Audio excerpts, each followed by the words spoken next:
What is going on, everybody? Welcome back to Phones and Drones. As you guys can see right here, we have that new Galaxy S23 Ultra in-house in those Samsung exclusive colorways. These are the 4 colors you can get on Samsung.com exclusively, and this specifically is that sky blue variant, and I think this is going to look great.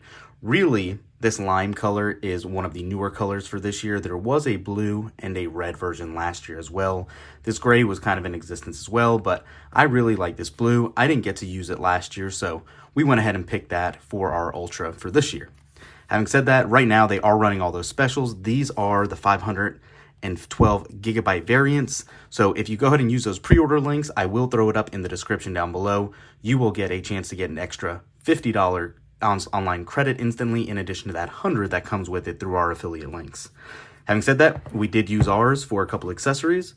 We got that new silicone case in that orangish color.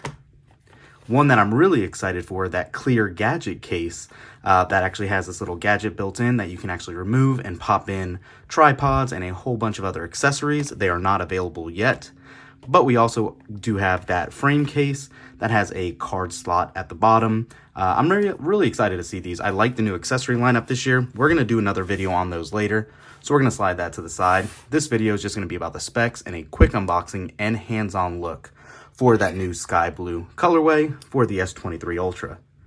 So having said that, let's go ahead and cut the sides and get right into this baby. All right. So as you can see, it's a very slim box again. Not too much to it. As you know, there's obviously not going to be a charger in the box at this point, unfortunately, but at least the Ultra is capable now of the new 45-watt charging. That's actually going to be a huge benefit from what it was last year.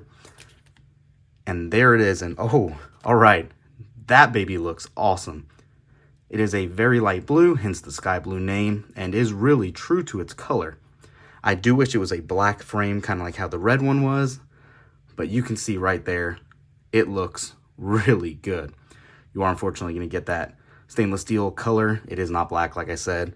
And it does look like it's somewhat resistant to fingerprints, but definitely will show up over time, I would imagine. Again, nothing crazy. That baby looks really, really good. Definitely like this color choice. Having said that, you can see it tells you not to use the SIM ejector tool right there because it is actually the speaker grill, the actual, or mic I should say, the actual prong for your SIM card is going to go right to the right of it. You can tell they must have had some issues in the past if they had to notate that on the front here. But yeah, then it also does notate the SIM card slot. Ooh, always satisfying to peel that baby back. Go ahead and turn this on. I'm not sure if it shows up really good in this video or not, but they did square off the corners much more on this version on the S23, and it does feel a lot better in hand right off the bat. If you actually have looked or read any other reviews, they said the same thing. It's definitely true. It is much more comfortable to hold right off the bat. So, having said that, nothing else on the bottom. Usually we have our connector on top. Sure enough, all we're probably going to have in here are a couple of reading materials, our SIM ejector, and our USB-C to USB-C cable. And sure enough, that is literally all we get in the box. So yeah, not too much as anticipated. Very similar unboxing experience. Obviously, we are going to have a lot of new specs on this device. Let me go ahead and set this down for you right here so you guys can get a better look at that blue. So what you're going to have is a 6.8-inch 1440 by 3088 pixel density, that 200 megapixel primary camera, and an 8 or 12 gigabyte variant of RAM with that new Snapdragon 8 Gen 2 chip for Galaxy. Basically, all that means is it's going to be overclocked a little bit. It's running a little bit of a higher CPU and GPU. Having said all that, obviously it is still a nano SIM card. You do have that dynamic OLED 2X 120 hertz display, so this can go all the way down to 1 hertz, all the way up to 120 hertz, dynamically depending on what's on the scene on your screen. It is HDR10 plus with 1200 nits of typical brightness and peak brightness at 1750 in bright daylight. So not quite on par with what you're getting on the iPhone 14 Pro and Pro Max, but that is still a nice peak brightness. It is obviously, like I said, a 6.8-inch display with that resolution we talked about earlier, and it does have cornering Gorilla Glass Victus 2 on it now as well. Obviously, it's running Android 13 with One UI 5.1 out of the box. A couple of changes, nothing really crazy or groundbreaking here. It is definitely an iteration update. Keep that in mind. You are going to get that octa-core CPU with obviously those couple of internal memory options of a base storage of 256 with 8 gigs of RAM, and then also the 12 gigabyte variant with either 512 or 1 terabyte. That is a huge improvement. I think that's going to be great. It does have that faster storage as well. It is USF 4.0. So in addition to those main cameras that we talked about, you have that 200 megapixel camera. You also have a 10 megapixel periscope lens, a 10 megapixel telephoto lens, and a 12 megapixel ultra wide.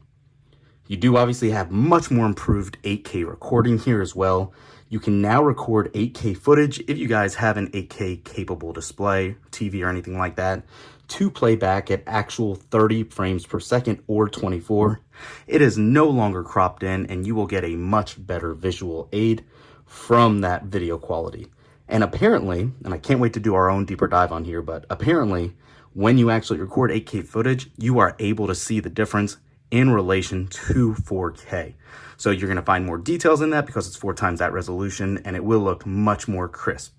I think this is really going to help it get mainstream and take 8K a little bit further. Samsung, obviously they want to push their next gen technology, and that's going to be 8K.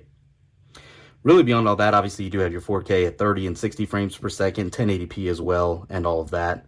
They did kind of downgrade the quality of the front camera to 12 megapixels instead of the 40 or whatnot that it was last year. However, I've heard it is very doable and serviceable. Can't even tell it is a little different of a megapixel resolution. Definitely excited to see how loud the speaker gets. It should be pretty loud and pristine as they have been in the past. Just something else to be aware of. One thing I do want to do before we get this baby all set up is take a look at this S Pen. Obviously, we know the differentiating factor is this S Pen in this line. And as you can see, one thing different I'm a little disappointed about, there is no colorway here. All models this year of the S Pen are actually black, and I believe the actual tip does come in different colors, but to me, this one's very faint and hard to see. So if you're curious which one comes with the colors, even on the Samsung exclusives, it's still black. No big deal, just a call out I want to let you guys know. So yeah.